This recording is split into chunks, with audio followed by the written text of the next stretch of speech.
So I've been kicking around the thought of making another prophecy video.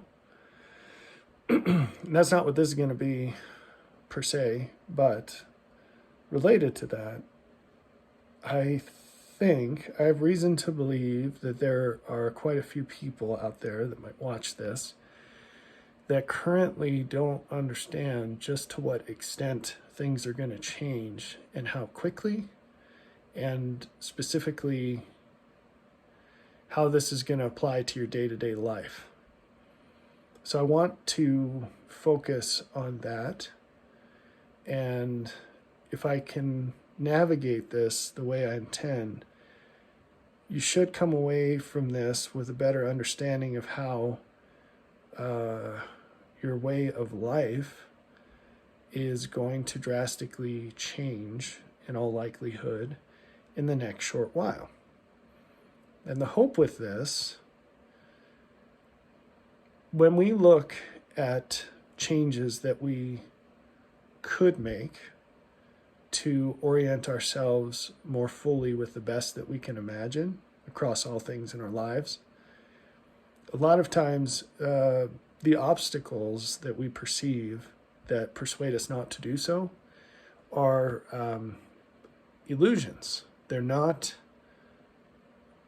either they aren't as we believe they are, or very commonly, the cost benefit of the situation, both in terms of the prospective changes and also in terms of what we would change to, the alternative that's available, and also in terms of our current trajectory, those are usually not accurate. So we'll go with that. So in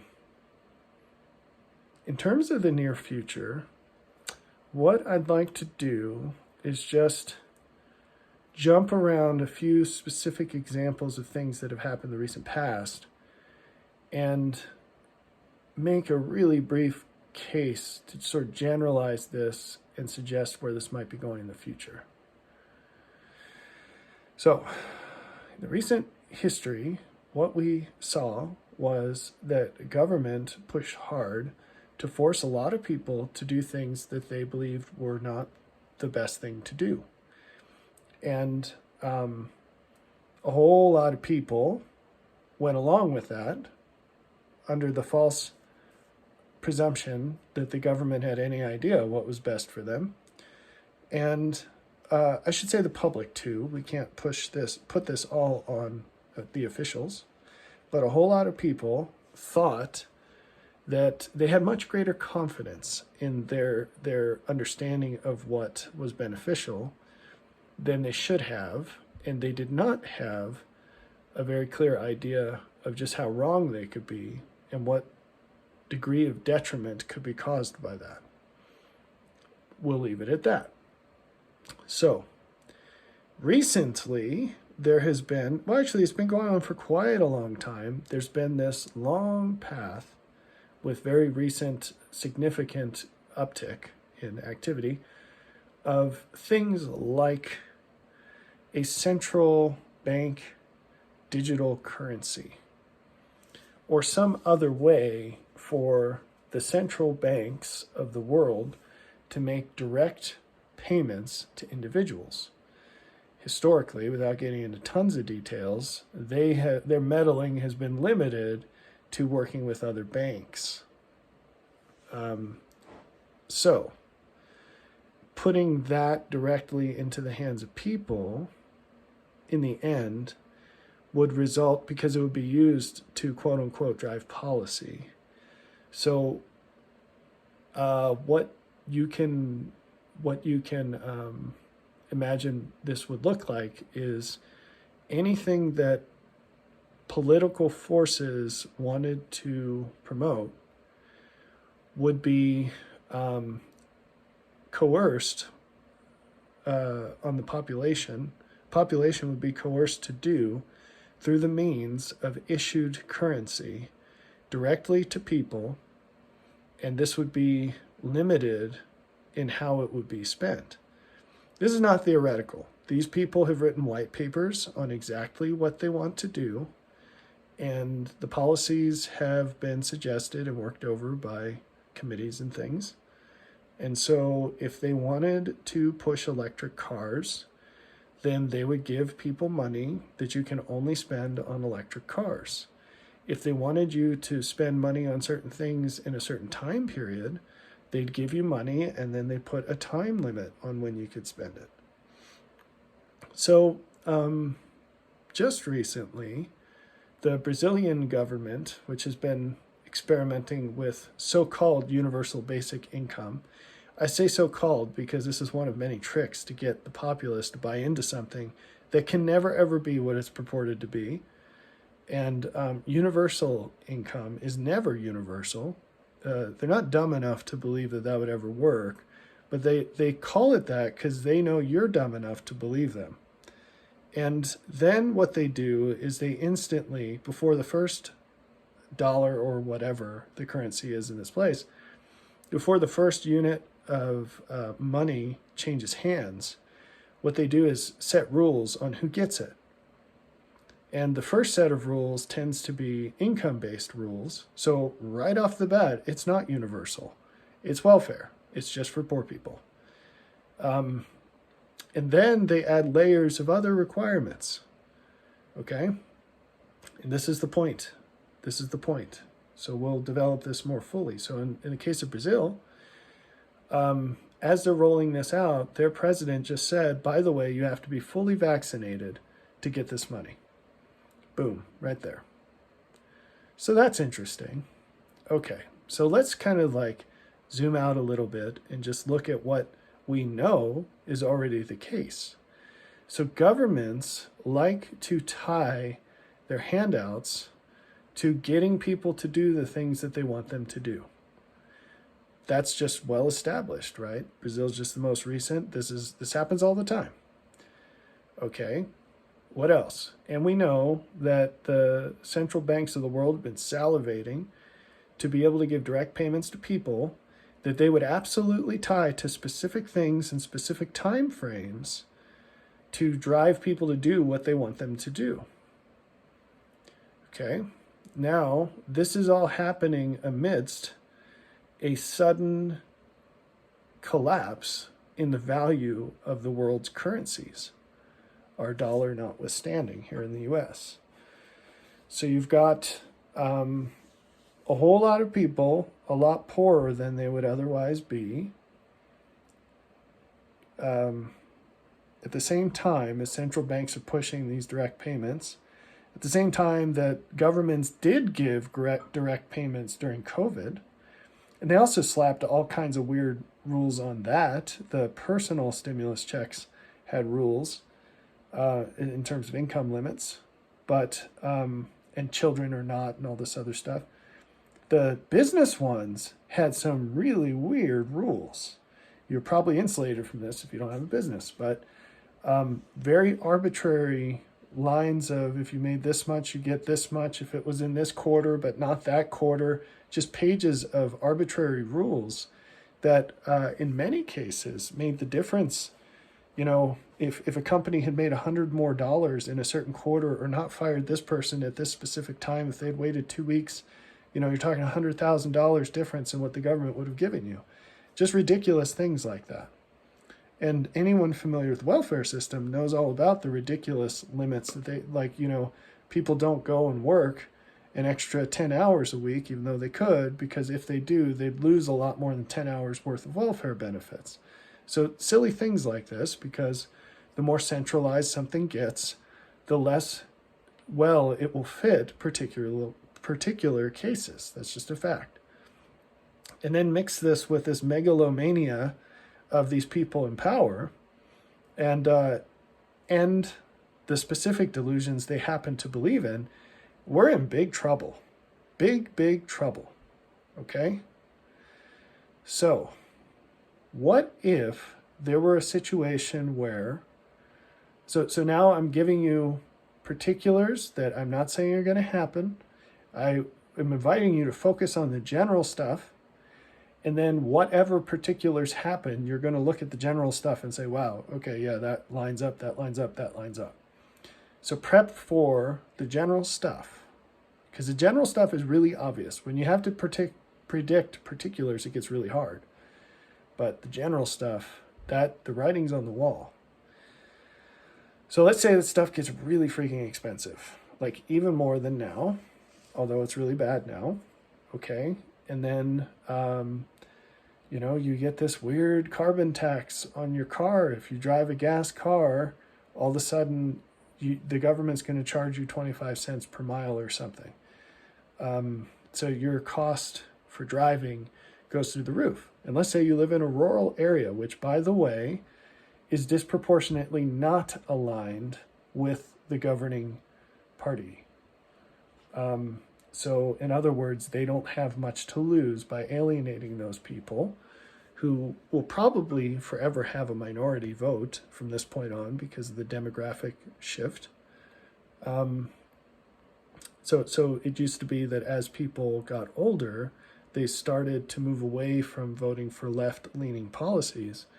And it was pretty well correlated with age, because it turns out people make more money as they get older, typically, because they get more valuable, they acquire more skills and more sense in how to save that money or invest it, or at least not spend it on stupid things.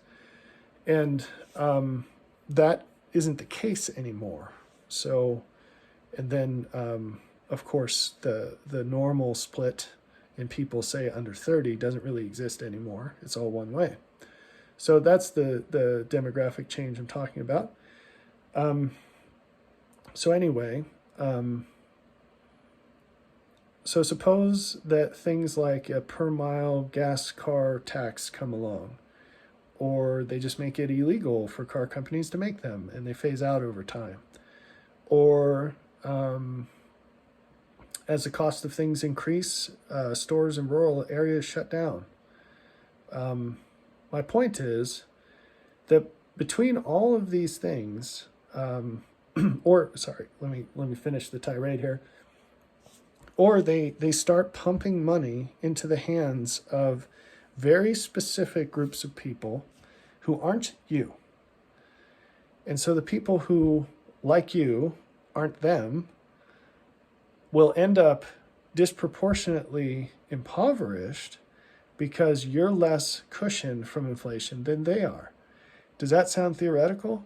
Well, maybe you didn't know that about a year ago, recipients of food stamps got a 30% increase in their allotments.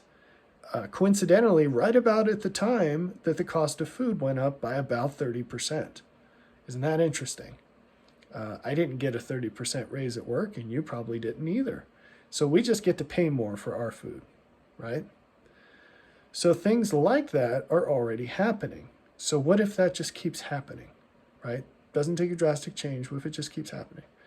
So you go through all of these things, and all of a sudden, if you're not getting a basic income check of $1,000 a month or $500 a month or whatever the heck it is, but everyone else is, guess what?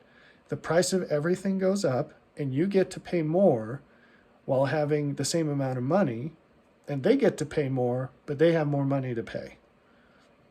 Do you get it? So across the board with all these things, my point with this is the following. It's a really good idea to get into a place where you can grow more of the food that you eat. People don't seem to realize that that's not a switch that you can flip in a minute. It takes knowledge. You need tools. You need land. That land needs to be prepped. It takes some machinery sometimes. It's not as easy as just throwing some lettuce seeds in the ground. A lot of people got into chickens with the price in eggs going through the roof, and they found out really quickly that that's not as easy as it seems. Now, it is easy once you get to doing it, but if you're used to just showing up at a grocery store and paying $1 for a dozen eggs, it's a lot different than that, right? So being able to grow your own food is a really big deal. But there are other things to think about. Like, if all of a sudden it was really expensive to drive, what shape would you be in with your living situation? So if you commute an hour each way to work, that's a pretty big liability, right? There are other things to think about. If you are on government money in any way, shape, or form, you're a government employee, you're a government retiree, you're on Social Security or Medicare or Medicaid or anything like that, food stamps, any of that stuff, be prepared for ridiculous requirements that will require you to do something that you do not believe is a good idea to do. The scope of that remains to be seen, but that's something, if you're dependent on any of those things, now is the time to use those resources to get to less dependency, right? So like if you are on retirement money from any of that, maybe there's a path where, I mean, the possibilities abound, but like maybe you can cut some kind of deal with one of your kids, or I don't know, something else where maybe you could move into an apartment on someone else's property, or downsize your house, or whatever, where you could have some sort of cushion. And when I say cushion, I'm pointing mostly not so much to money, but turning that money into the ability to grow food, or the ability to be away from cities. And the particulars of this, you're going to have to figure out. It's complicated, and it's going to be very unique to whatever your situation is. And you're the one that's going to be responsible for it, so you got to figure it out yourself. But the writing's on the wall that this stuff is coming. And I know people who are on disability or this or that or whatever. And if today, let's just go with something we know from the past, if today the US said, in 1 month's time, anyone who's not fully vaccinated, whatever they define that as, cannot get food stamps, or cannot be on Medicaid, or can't be on disability. They won't get their check until they prove they've been vaccinated. If that's something you don't want to do, you're going to be in trouble. So I'm not saying that's going to happen. It could totally happen. But the question's not so much, so as a species, we're always optimizing for past conditions. And the problem is the future is not the past, it turns out. So, but we can look at the past and derive general principles and use that to prepare for the future. So maybe you can't predict the next stock market crash, but you can predict that there's going to be one, right? You might not know when it is, but you could know that there, with high likelihood, that there will be one. Or maybe the next thing that the government shoves down your throat isn't a vaccine, but maybe it's also going to be something that you don't want to do, that there's not sufficient evidence for, and that there is sufficient evidence against. So in the future, when something like that happens, so like maybe you shouldn't work for a company that's run by idiots who are going to make you do something that's obviously a very bad idea, right? And so the time to make those changes is when is before you need to, because usually when you need to, the stakes are much higher. So I have a friend who works for a government contracting firm. He has forever, and like most people who work for government contracting firms, he makes a lot more money than he should. And that means that if he were to take a job anywhere else with his skill set, he'd probably take a 30% pay cut at least. So, and he'd actually have to work, whereas right now he can play video games and watch TV most of the day. But isn't government great? So I told him a long time ago, I started working on him, and I said, man, you really should think about switching jobs. You should think about picking up skills that can eventually restore you to your present pay level. Because right now, you're working at the only place you could, doing what you do. They constantly have these contract negotiations. And by the way, you're going to have to do whatever the heck the government says you have to do. And they tend to require people to do stupid things. So he didn't listen. And then when the shot mandate came, he was freaking out because he didn't want to do that. And he's married, he's got kids, and he structured the situation in terms of, I have to risk my life in order for my family to continue to live,